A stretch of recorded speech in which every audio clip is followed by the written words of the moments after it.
Yo, this your boy C.A. Brown, Mr. Critically Acclaimed himself, and you are now rocking with the Record Pool. Take control. Move your body, move your body. Let the music take control.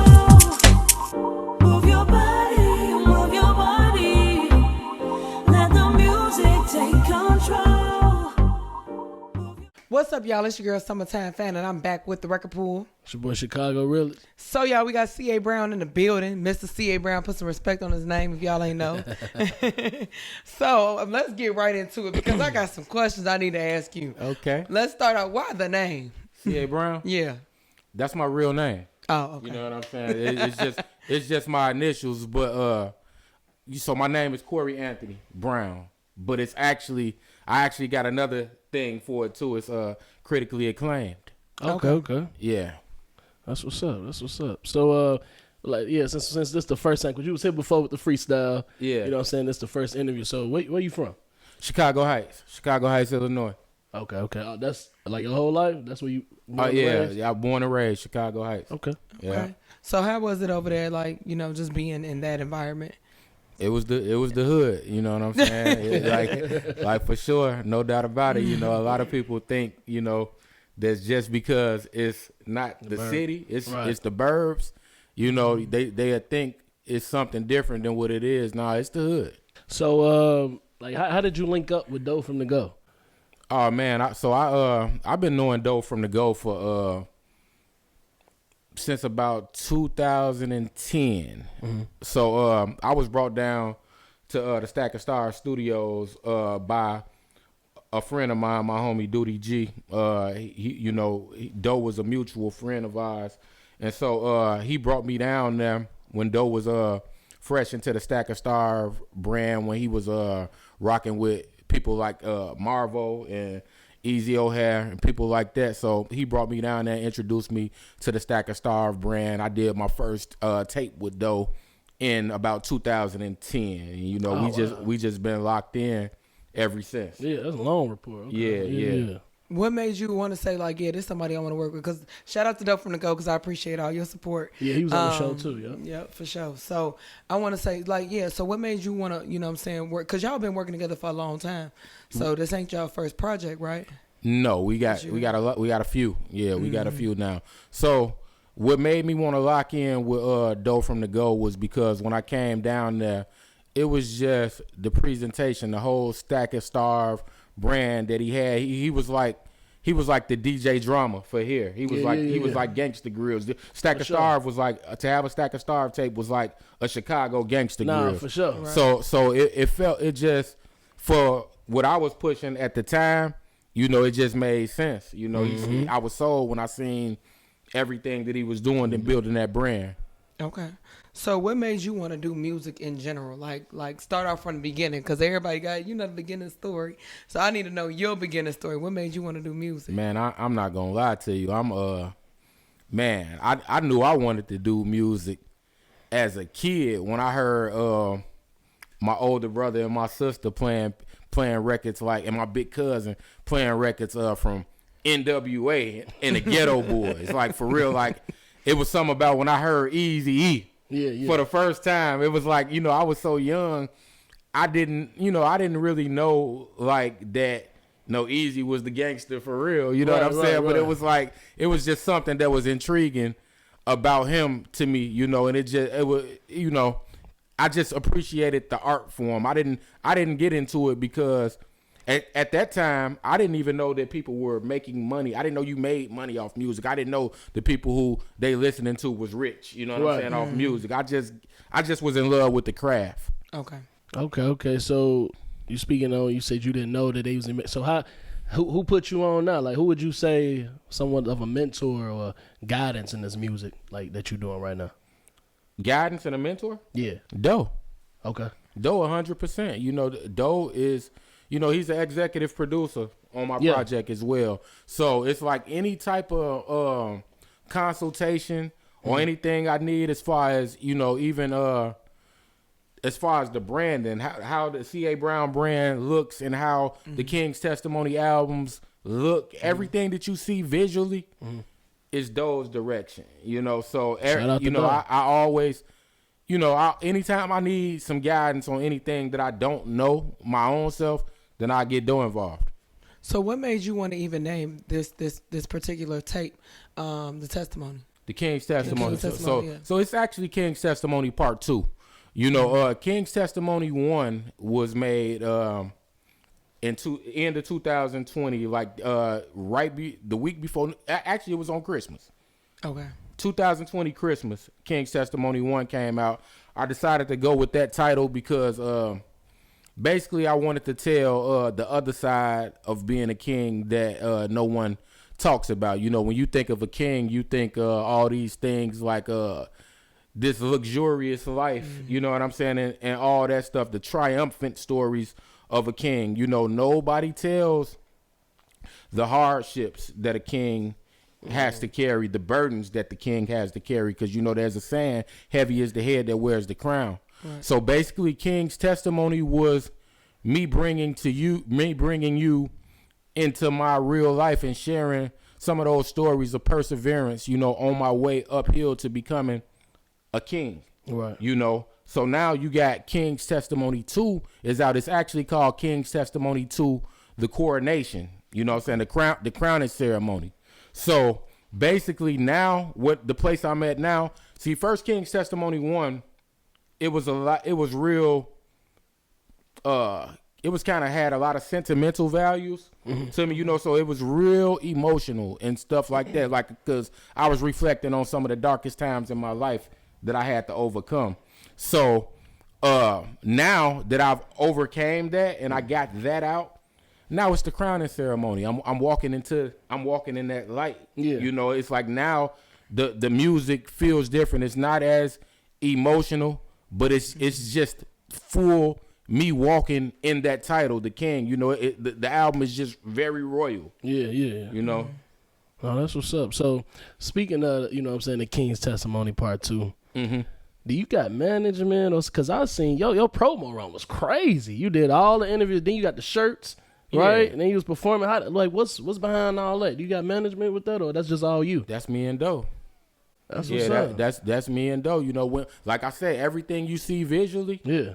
that's Doe. That's you know what I'm crazy, saying? Because yeah. it's like the rollouts. That's one thing about it. I take these rollouts serious. Right. Yeah. You know, when it's album time, hey, I don't play. You know what I'm saying? And I don't spare no expenses. Yeah, you know yeah. what I'm saying? When it comes down to how it looks, because what people don't understand is how it looks is actually just as important, if not more important, than how it sounds. That's true. You know, because the visual aspect is the first thing they're going to get. They may not hear the music. You know, that how it looks may determine if they'll even pay attention and want to hear the music. Right. So yeah, that's what I'm moving. But no, I don't have management right now. I'm self-managed. You know, I wouldn't mind taking it on though. Yeah. So I saw that you did you were there with Raw Radio, of course. Shout out to Shondale and all them, because I was scrolling. I had to see what was going on. Oh yeah, So you performed. How right? was that? Like, explain. I mean, because I wasn't clear, I wasn't there. So like, give me the details, because that looked like it was a really nice event, and you gave a couple shout outs out, and of course, you had your shirt on and stuff. Yeah. representing your brand. So how was that for you? Oh, well, man, the Raw Radio event, Raw Radio 15-year anniversary, you know what I'm saying? It was a beautiful event, you know what I'm saying? A super beautiful event. Shout out to the homie Shondale, you know, over the course of the past couple years. I've always been around, you know what I'm saying, and kind of got a chance to rub shoulders with Shondale. But over the course of the past like year or so, he just got really in tune with my catalog, you know, and I developed a more personal relationship with him, you know what I'm saying? And it's like now that he like family, you know what I'm saying? Yeah. So he showed the records a lot of love. On my way here, I just caught him playing my joint with Twista on the radio on That's my way hard. here, you know what I'm saying? So yeah, it's a beautiful thing, you know what I'm saying, to even just be able to take advantage of a platform like that. I remember wishing I could have a record on Power 92, and now I'm performing live at the Power 92 15-year anniversary event. So yeah, that was super dope for me. Congratulations. That's what's I up. appreciate So it. Yeah. So how did the Twista record come about? And before you answer that though, I was gonna ask, right? Like, Twista a legend. You know what I'm saying? yeah, 100%. And I seen you work with a lot of other people too. Does it discourage you if they don't want to work with you? How does that go about? Do you reach out and just hope for the best, or you kind of only work with people that you kind of already have a relationship with?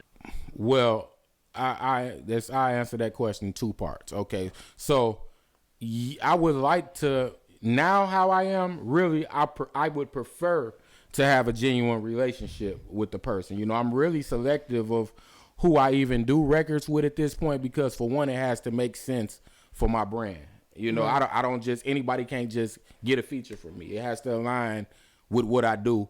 And I like to have records with people who I genuinely have a relationship with because it's more organic, you know, and I can be confident that I could use the record and do what I want to do. Because I've done records with cats before and be like, I don't even like listening to them no more because I don't like the person no more.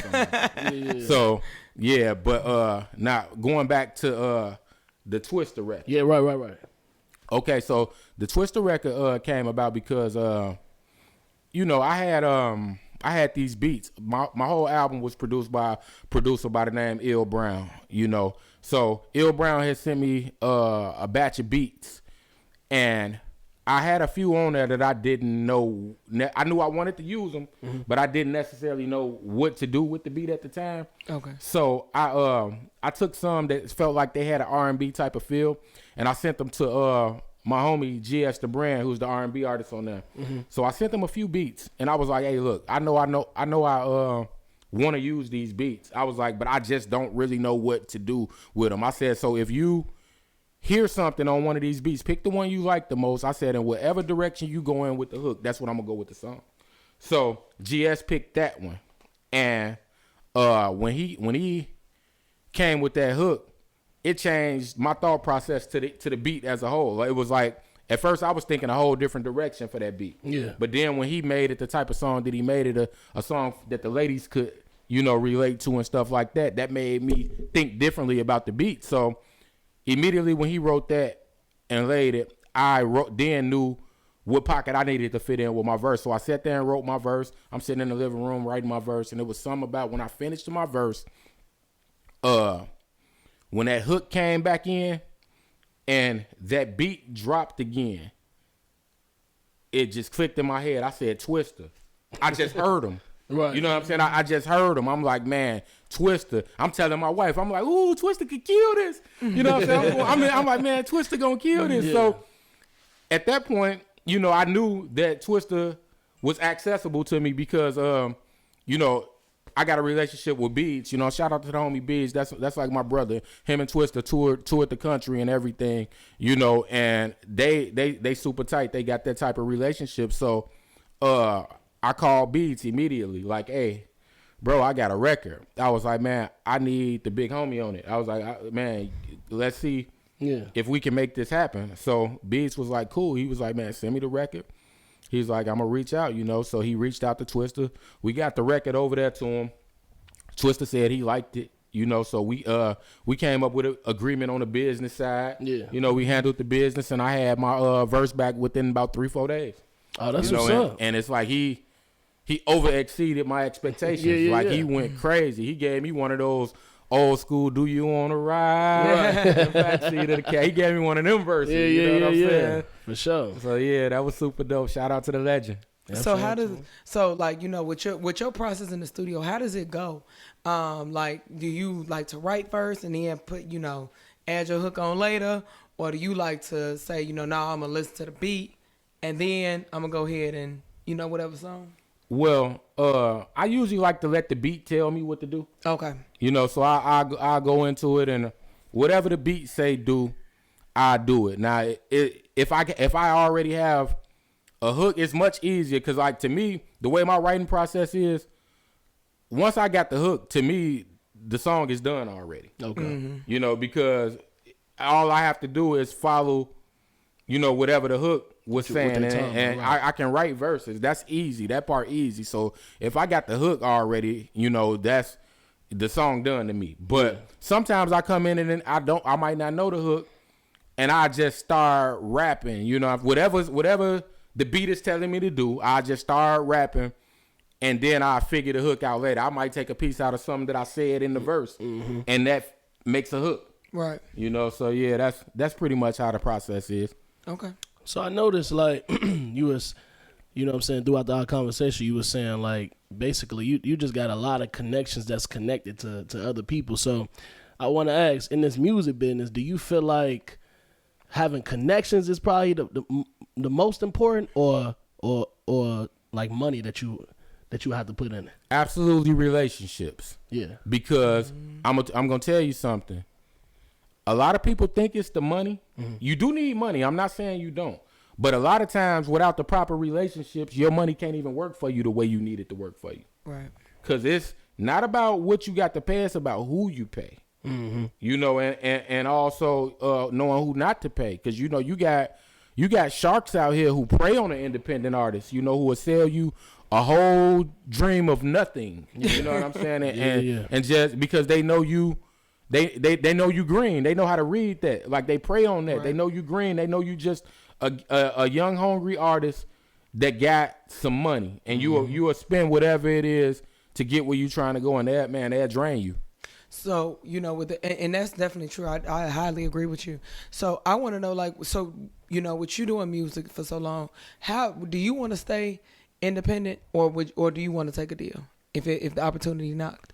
I'm cool with being independent, but if the deal made sense, absolutely I'd take it. You know, because really, as an independent artist, people don't understand how hard that really is. You know what I'm saying? I would like to delegate some of these responsibilities, you know what I'm saying, and remove.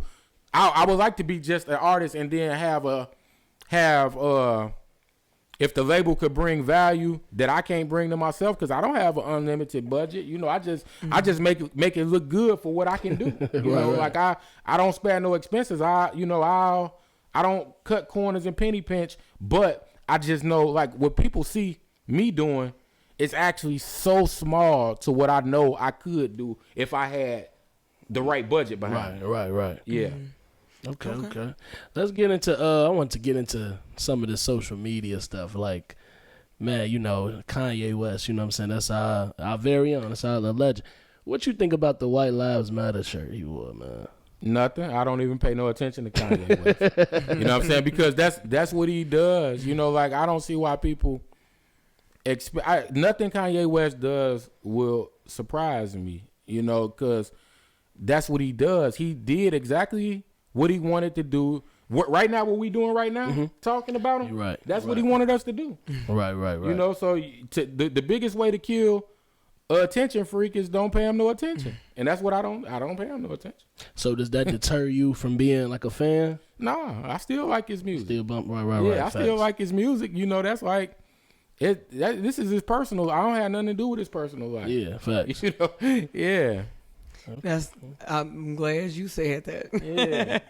But so when it comes down to, you know, just creating music and just been doing music, who is it that you probably would say you definitely want to work with upcoming? Like something that you probably got already either in the works, or just somebody you just like, yeah, I kind of just want to work with them. Like anybody? Yeah. Man, I would love to work. I would love to work with Ross. You know, I would love to work with Ross. You know, because he fits in the pocket of the type of music I do. Even like the beat selection. Yeah, he would have been good on the King's Testimony. Oh yeah, definitely. I have certain records like I can hear him on it. It's like, yeah, you know, if I had that, you know, in my back pocket, I would love to do that. But yeah, definitely Ross. You know, it's a few people, but Ross one of those guys who I look up to when it comes to his approach to music and just his catalog in particular. You know, so yeah, probably Ross would be my favorite. Okay. So you being an artist in Chicago, right? Do you feel like you get the support you deserve? Like, we had a few artists up here that we asked the same, and they always say, you know what I'm saying, just not enough support in Chicago. Probably be a lot more artists that come out the city that blow up because it's a lot of talent here, but we just not supporting our artists like that.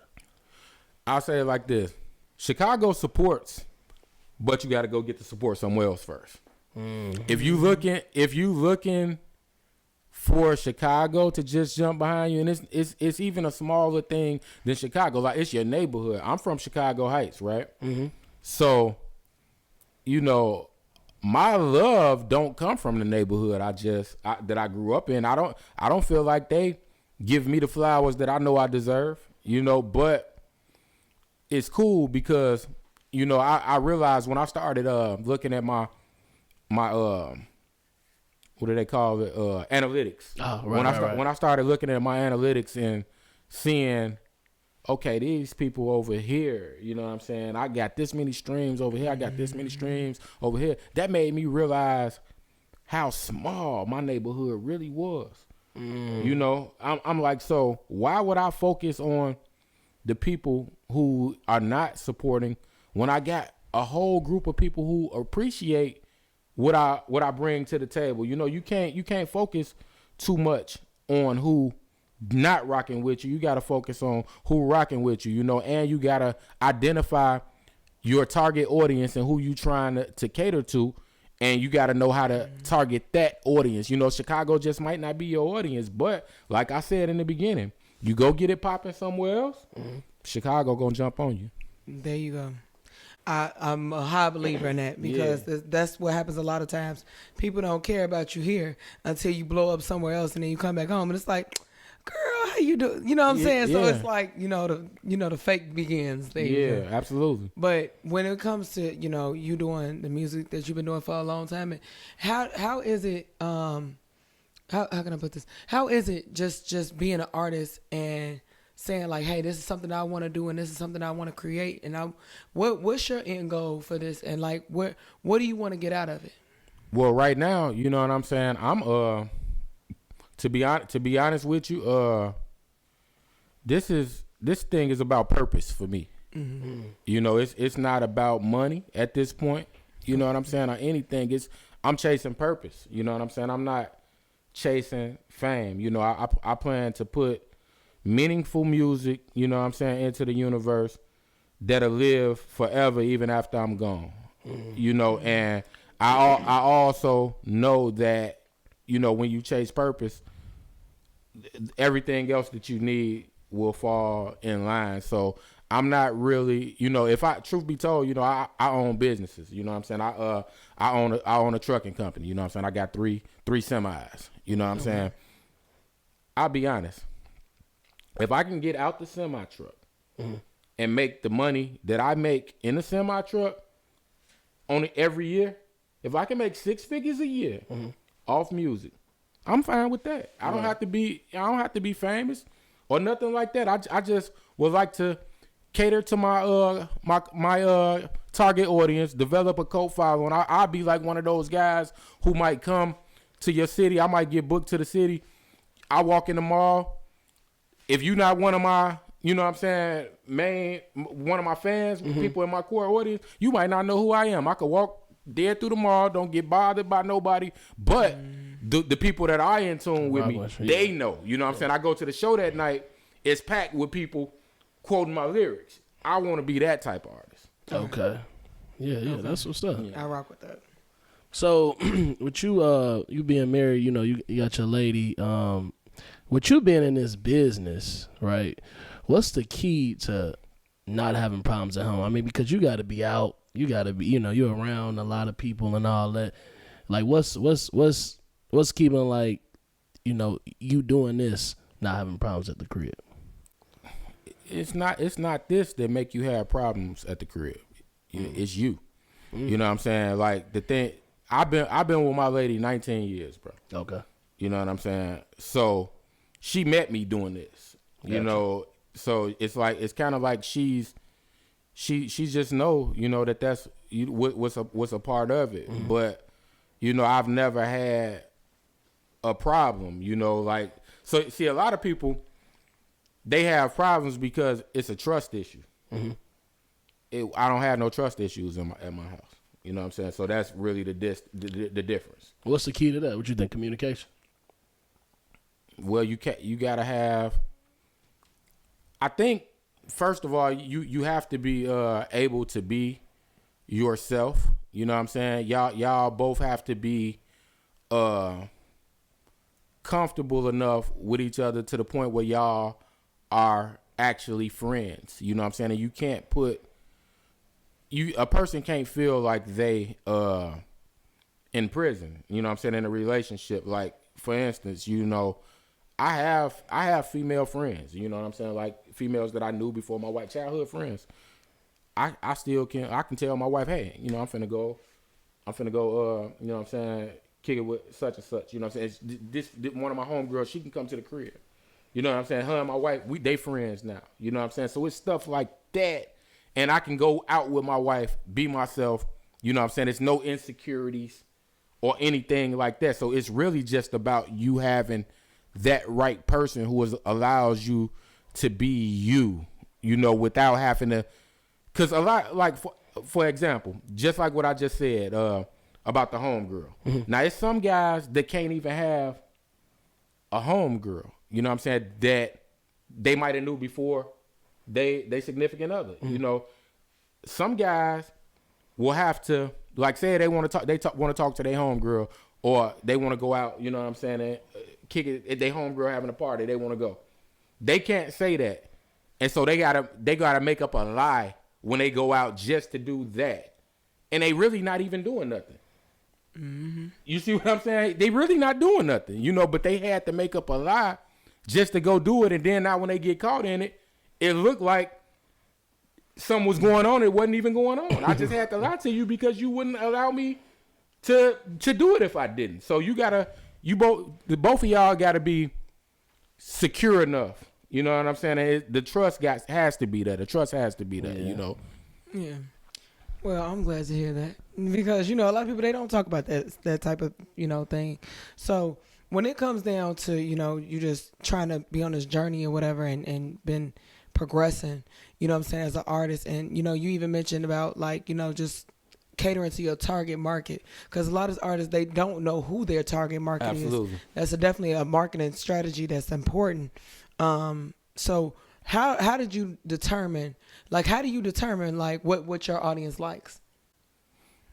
Well, you gotta kind of pay attention. You gotta test the waters a little bit, you know. And first of all, you gotta make music. You gotta make music that's true to yourself. Mm-hmm. That's first of all. You know what I'm saying? People will always appreciate authenticity, right? No matter what you talking about. You know, the reason why people drew to Kanye West the way they did is because when he first came out, he was not trying to be nothing that he wasn't. I feel the same way with Drake. You know what I'm saying? Like they were transparent and just delivered the ordinary man's perspective on things. You know what I'm saying? Everybody not a gangster, everybody not a trapper. You know what I'm saying? And stuff like that. So they appealed to the common man. Mm-hmm. So basically, what I'm saying is if you find your lane and you stick to being you, your fans are going to appreciate you for you.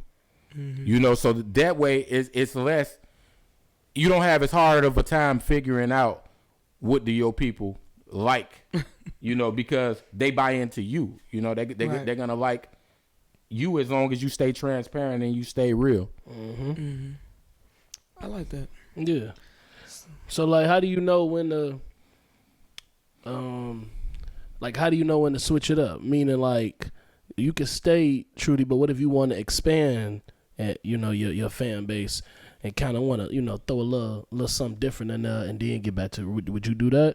Or because, you know, you could stay the same, but then what if they, you know, people get older, people change, whether they start to fall out with it. Like, man, let's switch it. Let me hear them on a different beat or a different sound. Well, you gotta understand, I'm in the midst of a whole rebrand. That C.A. Brown is a rebrand. Okay. You know what I'm saying? I was a whole nother artist for 10, 15 years. Gotcha. You know, I used to go by a name, Trigger Trend. Okay. I had when I met Doe, I was Trigger Trend. You know what I'm saying? And I had a whole category. I mean, a whole catalog under that. You know what I'm saying? It was really street music. You know what I'm saying? Like based on the younger version of myself. You know what I'm saying? It was heavily street content and trapping. You know what I'm saying? And stuff like it was that type of music. I used to be a completely different artist. So C.A. Brown is the rebrand. Gotcha. You know what I'm saying? For me, I because I got to a point where it was like, you know, all right, I'm older now. man, I ain't trapped in years. I'm not in the streets like that. Right. You know what I'm saying? Right. I mean, that's just like with the Jay-Z thing, Yeah. right? Now So, but the thing is, a lot of people don't know how to, you know, what keeps artists that get up in age able to do it, or the ones that can't do it, is because you have to grow. You know what I'm saying? You have to.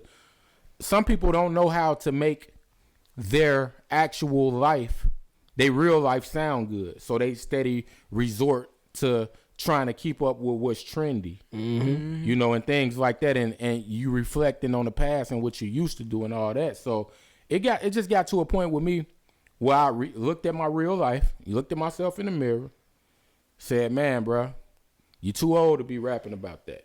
You know what I'm saying? And and you lying, bro. You don't do that no more. You know what I'm saying? Like for real. So it, you know, as an artist, I felt like, you know, it was time, because I feel like if me and you having a conversation, my music should reflect what I would tell you in a real life conversation. Now, a conversation with me as the older version of myself would be a lot different than the conversation you would have with Trigger Trend. Okay. So now that I'm a business owner, I'm a husband, you know what I'm saying? I'm a father, you know what I'm saying? And I'm you know, I made it. I lived that other life. I made it out. Now I got to tell you about that. You know what I'm saying? So I had to remove the Trigger Trend because it was a costume. You know what I'm saying? It had a ceiling on it. It was certain records as C.A. Brown you couldn't have got as Trigger Trend because it didn't fit in the pocket of what what Trigger Trend did. It wasn't cool for Trigger Trend to say that. Gotcha. So, you know, when I removed that and that's why I decided to go with my regular name, my real name, because I said, you know what? Take the costume off. I'm good enough. I'm good enough. Me alone. I'm good enough. Right. I don't need a costume or alter ego or nothing. I'm good enough. And once I owned that and started wearing it, you know, the results are different, way different. You know, I've went farther in 2 years as C.A. Brown than I went in 15 years as Trigger Trend. And then I have one last question. I know you just did the Raw Radio thing, but do you with the social media, right? Do you think in the streams and all that and different platforms, do you think radio matters anymore? Not as much as it used to. You know, not as much as it used to. You know, it's so many other ways to get your music out there to your target audience. You know, the like Spotify is the most friendly to artists out of the DSPs, out of the digital streaming platforms. Spotify is the most artist friendly because you can actually see your analytics like that and actually be able to target your core audiences and also be able to you know, see where they messing with you at, you know, and build an organic fan base through playlists, you know, and stuff like that. Because you know, you can pitch your records to these curators and stuff like that, and they'll place you where you should go based on what other people listen to, and you gain genuine fans like that. So I feel like that's pretty dope. But in turn, though, the exchange for that is they ain't paying us nothing for streams. That's very much so been a problem for years. Yeah. And people, I had artists say that they was like, I didn't even know you could earn less than a penny. Like, how do you, like, what is that? You know? Yeah. And they was like, yeah, you can earn less than a penny. Now, before I started studying it a little bit, I started realizing, I'm like, wait, this is real. Like, this is something that's possible. It's a real thing. So Yeah. it's like, dang, before you even earn a penny of your music, it's like, this is hard. So, you know, before we get out of here, I definitely want to know, tell them, you know, what you got coming up and the things you got going on. Well, you know, right now I'm just, man, I got my foot all the way to the pedal, man, pushing that King's Testimony 2 album. You know what I'm saying? If y'all don't have that, man, please go. It's available on all digital streaming platforms. Go get that project, you know, and even take it if you new to me, man, take it a step back, man. Go listen to King's Testimony 1 first. You know, because right now I'm pushing that, you know, because as an independent artist, we can't move on as fast. I got a lot of ground to cover. You know, I got to make sure this project is heard, you know, and gets the flowers that it deserves, you know. So I'm pushing that heavy. I got the merch, you know, the King's Testimony 2 merch, you know, stuff like that. I will be 2023. I might drop a couple EPs, you know what I'm saying, like later on in the year, you know, but right now I'm just pushing the King's Testimony brand tough, man, to the fullest. Okay. Well, that sounds really good. That's what's up, yeah. So blessings and love to you on your journey. You know, we want to thank you for coming out and supporting us. Appreciate you. Yeah, I man. appreciate y'all. Sure. So I want to definitely make sure y'all always go like, subscribe, comment, support these underground artists, man. They trying to come up, and they definitely on the rise, and you don't want to be left behind. That's all I'm going to say. Because you don't want to be sitting around here talking about, dang, I knew them or I saw them, and it's too late now. So you definitely don't want that vibe, man. So we appreciate you so much and appreciate your time for sure. And definitely make sure y'all go get the new album out right now. King's Testimony too. Is it on all platforms? It's on all platforms. Okay, Anyway, you Can listen they to go your get a music. shirt? Or that was just for the promo? No, you know, you gotta. Right now, I do have a website. It's under construction, but you could you could also get it. You could get at me and jump in my DM. My Instagram is Mr_C.A.Brown. You know, so man, you wanna get some merch, man? Shoot me a message. I get it to you personally. Oh, that's good. Okay. So make sure y'all do that. Support. So we want to thank y'all always for supporting the record pool. You know what I'm saying? And always make sure that you like, subscribe, and comment. And on top of that, we on Channel 19. Shout out to Comcast. We definitely on your local.